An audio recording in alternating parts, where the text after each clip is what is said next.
Кудай ушундай суроолор каяктан жаралат билбейм. Кечирим сурап бутуңа жыгылса кайра эле кечиресиңби дейт. Ай ал менин бутума жыгылгыдай менин энемди өлтүрдү, атамды өлтүрдү, же эмне кылды?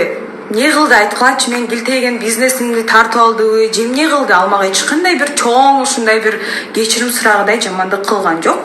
Просто мүнөзүң келишпеген, жашоого көз карашың эки башка болгон адамдар болот бул жашоодочу. Сен аны убакыт өткөндө, бир үйдө, бир крышада жашаганда түшүнөсүң. Биз эле эки жака кеткен адам эмеспиз, толтура андай адамдар. Биз экөөбүз бири-бирибизди кечирип, таарынычтын баарын жиберип, уже давно сүйлөшүп, кечирип, жакшы мамиледе эки жака кеткен адамбыз.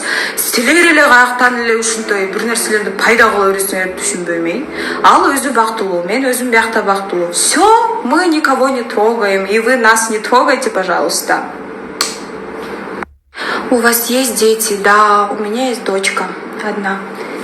Доча, иди ко мне. Мама, мамаша,